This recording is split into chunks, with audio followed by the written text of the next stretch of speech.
Okay guys, 3 days later, and this is my first ever Ironhead build, as in, you know, obviously the Ironhead Sportsters. I know nothing about them. I only know stuff about Evos, twin cams, that stuff, because that's all I'm used to. So this is my first ever Ironhead build, or bike, and obviously going to my boss, which is very, very experienced with the Ironheads and the older stuff. So he's obviously the man to go to for this thing. So I'm getting a little bit of help from him. So this thing was kicking back extremely hard, and that was because the timing was too far advanced, almost all the way.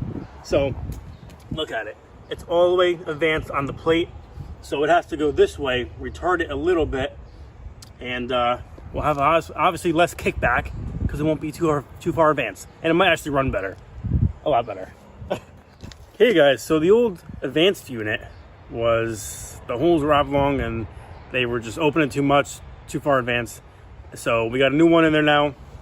Once again, know nothing about this stuff, but this looks fresh, nice. So this should solve our problems, and I think the springs are all right. I don't know if they have to be any stiffer, but obviously he knows what he's talking about, and we're going from there. So trust your elders, I guess. So we're gonna get this thing right, and hopefully we're gonna fire this thing back up, and it should just sound right off the bat a lot cleaner, smoother, and it should obviously kick better.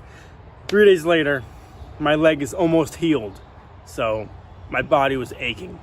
My whole body was tired from kicking this thing over. So this should be a lot easier and actually enjoyable to kick over. So let's get that going. I'm excited. So we're gonna do this, throw this back on, and just set the static timing. That's next. So we gotta check this gap, I guess. I don't know if you can adjust this, but so we had a small issue with the front exhaust pipe popping off the head. The bolt was obviously loose, but I went to go tighten it up again today, and it just snapped. So right now we have a new bolt in there. Thread's fine. Clean the threads. I cleaned this flange right here, or the port.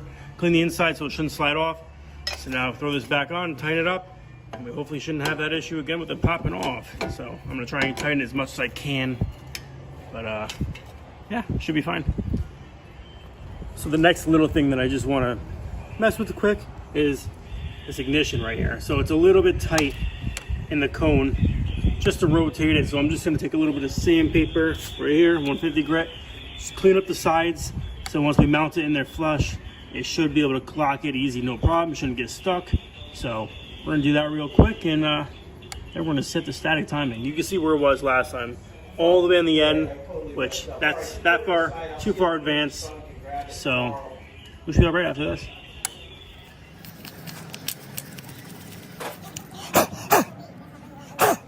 And there we go. Once it's flush, spins nice and smooth. So that's good to go. Hey guys, so the ignition is set just for now. We're not going to set that until we actually have it ready to run. So right now we're pulling the carb or the air cleaner off. We're going to get the carb off, and we're going to check the jets. Obviously the pilot, the main jet. We're just going to see what size they're at. It sat for a year, so I doubt the carb is dirty, but we're just going to check that anyways, and we'll go from there. Obviously a clean carb is a reliable carb, so that's what we want, and it can't hurt to check it out right now, and yeah, get it one step closer to doing wheelies, right? We're going to do wheelies on this thing. So we got a 66. Yep, so that's, for our main. that's pretty good. This should be a 28. That's clear as hell. This should be a 26 and a half to a 28. Magnifying glass. 28.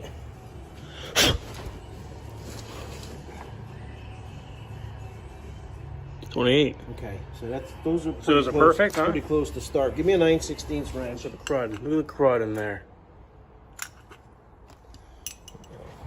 Okay, so Boss Man is running to the parts store. He's gonna grab a new rebuild kit for the SNS and a insulator block for the center. So from intake to carb, you want to keep your carb as cooled as possible.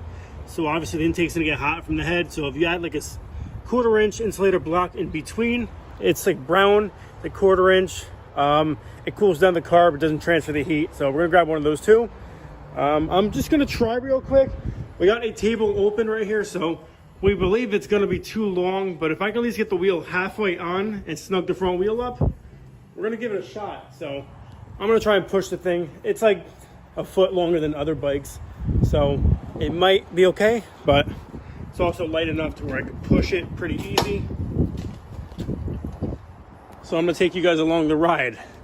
I'm gonna try and push it up. We'll see. It's gonna be easier to do the bike, so.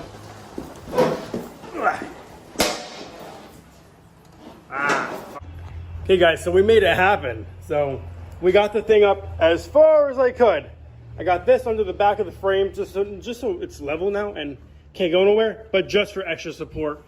We got the straps going right to the hooks right here to the front, so it can't go any farther back. We got the wheel tight, so this thing's not going nowhere. So as of now, while I'm sitting here, just looking it over, because I haven't actually looked at this bike all the way over in the details, just because we wanted to just get it running real quick, wanted to ride it real quick. But we're looking at a few things, and I mean, it's not that bad. So the back wheel looks almost recently new, just the corrosion from sitting. I mean, it has some shine to it, so that's why I'm thinking it's new. But spider webs are on this thing. Obviously the pitting sucks, but we might be able to clean up most of it. There's something else on the rim I want to show you. Oh yeah, it's gone, but this chrome honestly should come back to life, so we're gonna grab some just steel wool, go over all of it real quick. Forward controls, they're definitely going in the dumpster once we figure out how to do mid controls on it, because chopper style, I just like to have either mid controls or Frisco mids where they're a little higher up and it's just like a highway cruiser style. So I like that, and they're too far forward, I can't reach. So they just go down here, I believe, to factory mounts like that. It's for a brake pedal, so arm goes here. I don't know how it works because it's splined, but this doesn't turn, so I don't understand that. But other issue we found was this drain plug on the bottom. So you can see right here, crush washer isn't even being crushed. So I don't know if there's like a taper on the inside of this drain plug, or it's cross-threaded and it got tight, and there is fresh oil there. So that could be our leak. So maybe it isn't the back of the head, because all these hardware bolts, they look recently fresh. So top ones, they look fresh. So someone was in here, but obviously there's a leak, you can see. So I don't know exactly what that is yet, but just to start, we're gonna do this, carb, get it running, clean it up, and maybe when it's running, we can check oil pressure, see how that is, and we'll actually probably find the new leak, or the actual leak, and solve that problem. So that's the main thing right now. But right now, get it to fire up, and then the oil issues afterwards. So right now, just gonna grab some grade 4 steel wool right here, and just gonna go to town. So up here, slightly pitted, but we could bring some shine back. So I'm gonna go over the whole bike real quick. It's probably gonna take a half hour, so I'll be back. All right, so as I'm cleaning the bike, these two bolts, they weren't this loose. I backed them out. I'm gonna throw some Loctite on them. They're not strapped or snapped. We don't wanna get to that point. So we're gonna pull them out right now.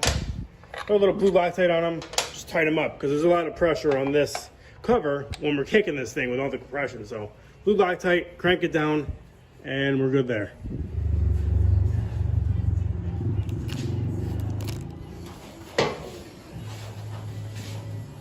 Polished up pretty good, huh?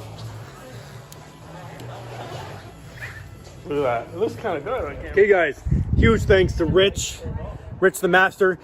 We probably have 2 hours into this thing. So we did push rods. We adjusted those. They were loose. We did the new points. We got this thing timed correctly. We got the chain tightened, the carb rebuilt, adjusted correctly. So right now, we got the bars move forward just a little bit, so I can reach a little bit, and it feels more comfortable. But right now, we're gonna turn the gas on, choke up, 2 little blips, and I think you're gonna start it up, because I'm still really sore. 3 days later, my leg still hurts. I can't walk straight. Oh, you're gonna do it. I mean, what are we we have gas. We don't have a lot of oil, so as long as you just start it up, probably not gonna ride it today. You know, just when you come down on the kicker, open up the throttle a little.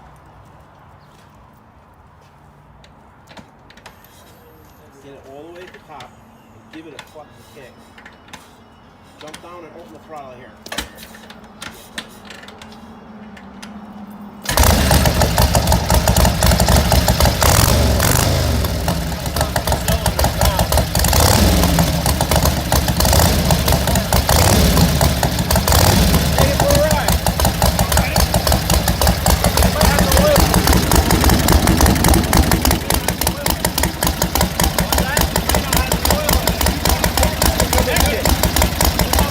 Dipstick's broken. Look inside it with a flashlight. I put a cord in it, but it The oil down there now. oh, it was bone dry when we got it. I threw a cord in. And it leaked everywhere that day. Shake it back and forth. Whoop, hang on. Yeah, so the oil's right about here. Let's leave it.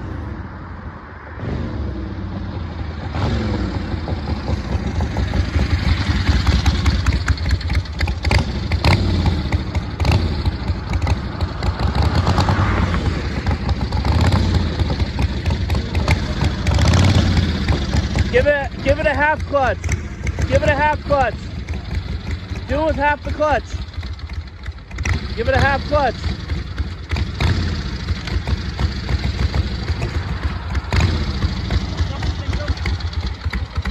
You gotta play with the clutch. Play with the clutch a little.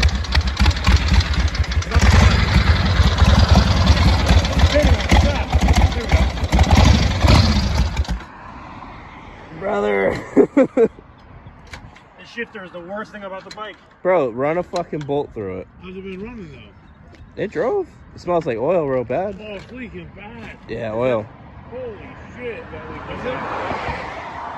I smelled oil. Yeah, what's it leaking from? It's underneath the bottom. Same thing, rocker gasket, I think. It looked like, I think it's... Yeah, look, it's wet. Rocker gasket. Yeah. You drove it. How'd it drive? It's in first, isn't it? I don't know. How'd it drive? No, it's neutral. Kick it. Kick that bitch.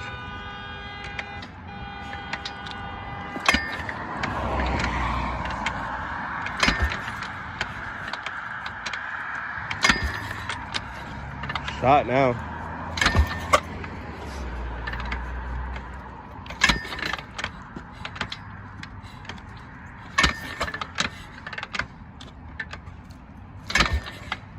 Yeah.